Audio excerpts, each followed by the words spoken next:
On va bien? Bon bah c'est parti.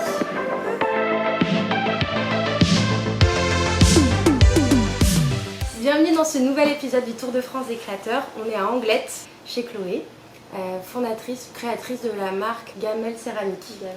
Voilà, vous vous douterez que du coup ça sera de la céramique aujourd'hui. Comment tu t'es lancée dans ce métier? Est-ce que tu faisais déjà de la céramique avant? Est-ce que c'est une nouvelle activité? Alors en fait, je faisais de la céramique avant dans un atelier de loisirs. Et donc je faisais du modelage, de la sculpture. C'était à l'époque où j'étais en agence de publicité à Lille, en tant que chef de projet. Et c'était un peu ma respiration de la semaine. Et j'allais dans cet atelier de loisirs pour justement me déstresser, retrouver du calme, etc. Et ça a été vraiment un coup de cœur immédiat avec la terre. Enfin, je suis vraiment tombée super sous le charme. En fait, ça me faisait beaucoup de bien. Et puis tu as besoin d'une concentration extrême en fait. C'est comme une sorte de méditation quoi. Sauf que oui en fait comme tu es à 100% dédié à ce que tu fais, parce que tu peux pas être distraite par autre chose. Et ben vraiment ça fait un bien fou quoi, parce que c'est rare aujourd'hui effectivement qu'on arrive à se poser sur un seul et même truc. Et en fait après j'ai décidé d'aller un peu plus loin, et c'est pour ça que j'ai passé un CAP en technique de la céramique, spécialisée en tournage. C'est une formation assez intensive parce que c'est pendant un an, 5 jours par semaine, 9h, 17h. Tu fais que du tournage. Ah ouais, d'accord. Donc que du tournage, et en fait tu tournes à longueur de journée en série. Et c'est ça qui m'a vraiment plu. En fait, ce fait d'avoir le geste parfait, de refaire et refaire et encore refaire. Et en fait, à la fin de la journée, tu détruis tout ce que tu as fait.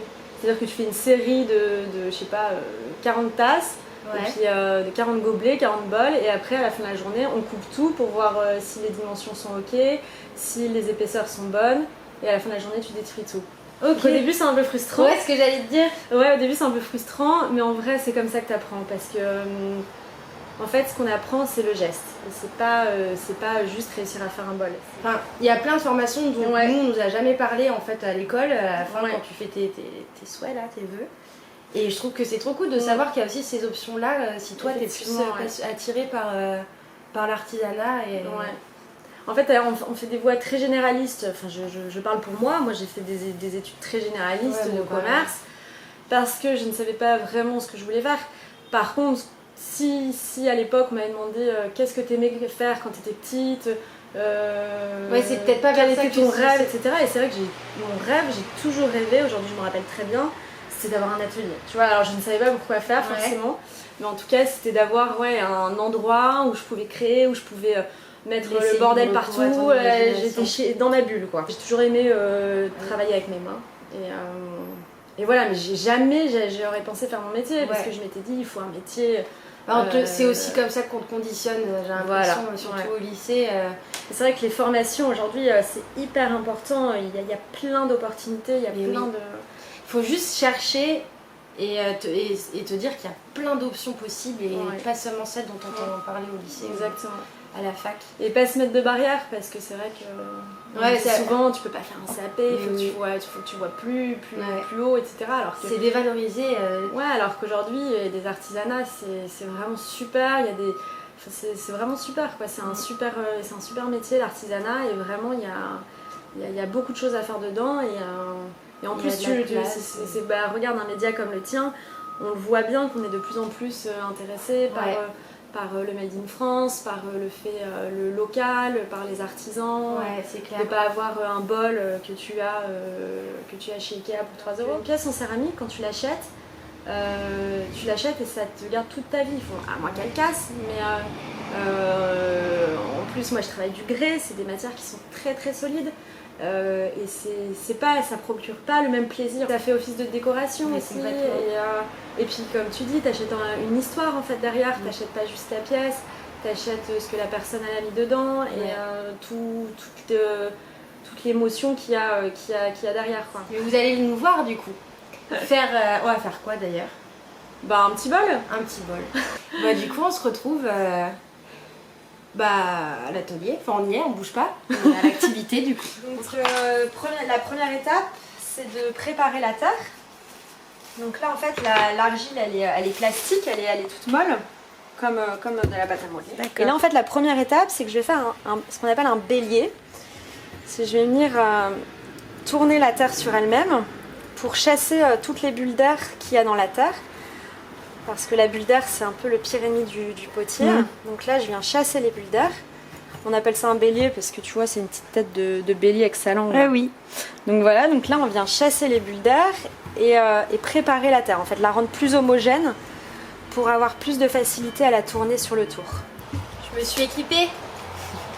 J'ai vraiment l'impression que je vais repartir de ce Tour de France, je vais me croire être artisan. Donc là c'est le début du bélier mais il faut que tu continues. Donc je vais mettre à côté. On dirait même un singe. Ouais. Après chaque cerveau va l'imaginer comme il veut. Mais... Exactement. Je viens appuyer la terre en fait pour la faire tourner sur elle-même.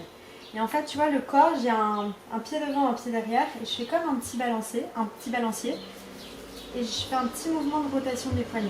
C'est cette partie-là du pouce qui va aller là au-dessus, donc qui va la rabaisser. Voilà. Je pousse et je ramène mon bélier. Et tu vois en fait ça balance comme ça, c'est-à-dire qu'il n'y a pas d'aplat. Ouais, bah c'est ça, sauf qu'il faut que tu contiennes la terre sur les côtés.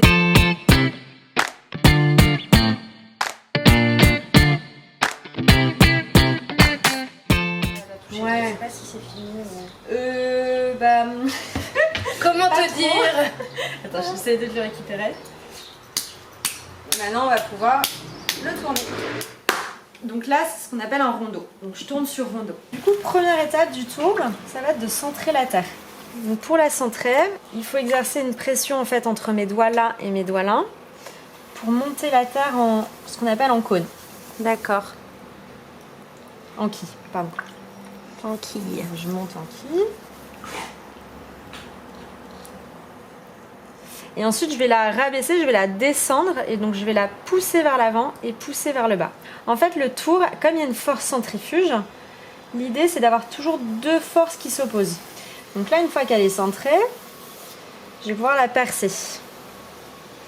Donc en fait, j'exerce avec mon doigt à droite là une pression vers le bas. Et en fait, je ne sais pas si tu vois, mais mes coudes, ils sont liés à mes cuisses. Et ça forme vraiment comme un carré. Et en fait, c'est pas la force des doigts, des bras, c'est vraiment la force de tout le corps, surtout tout le haut du corps. Donc là, j'écarte un petit peu. Et ensuite, je vais venir tout resserrer. Hop, comme ça.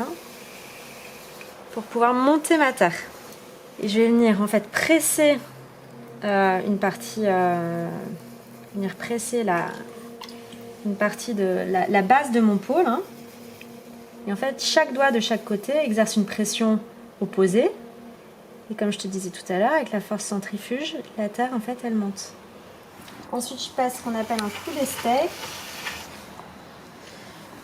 Juste pour avoir une belle ligne. Ce qui est joli aussi au tournage, effectivement, c'est que tu vois en fait que c'est tourné. Parce que soit tu as la trace des mains, soit tu as la trace des éponges. Ouais. Voilà, c'est assez joli. Donc là, il vient d'être tourné, on dit. Exactement, ouais. Et ça, c'est étape finale, une fois qu'il a séché, puis cuit. Puis cuit 2 fois. Cuit une première fois à 1000 degrés pour avoir un biscuit de grès. Et ensuite émaillé pour avoir la vitrification. Et c'est pour ça qu'on appelle ça une céramique. Tu me demandais la différence entre la céramique et la poterie. La poterie, c'est en fait c'est la même chose. La poterie, ça fait partie de la céramique. En fait, la céramique, c'est juste l'art de cuire à haute température. Ah d'accord, c'est ça qui différencie. C'est-à-dire que quasiment toutes les poteries sont des céramiques. Par contre, toutes les céramiques sont pas des poteries parce que les poteries, en fait, on parle de poterie quand il y a une contenance. Donc, quand c'est un pot, tu vois, c'est dans le mot, quoi. Poterie. Ouais. Là, à droite, t'as la pédale. Vas-y, tu peux l'actionner juste pour regarder. Ok. Voilà.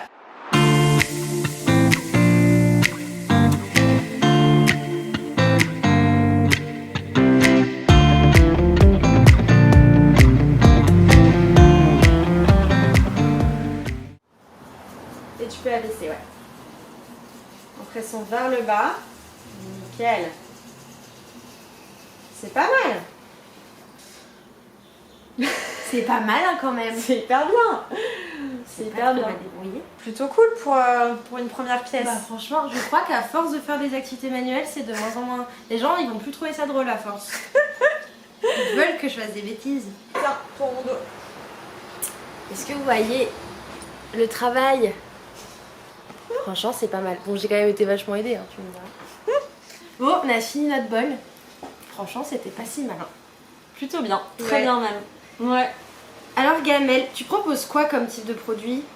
Enfin, il y a donc les assiettes, les bols. Ouais, je propose une gamme assez classique. Des grands bols, des moyens, des petits, des grandes assiettes, des petites assiettes. Des tasses. La gamme classique, des tasses. Ensuite, c'est de là où m'est venu le nom de Gamelle.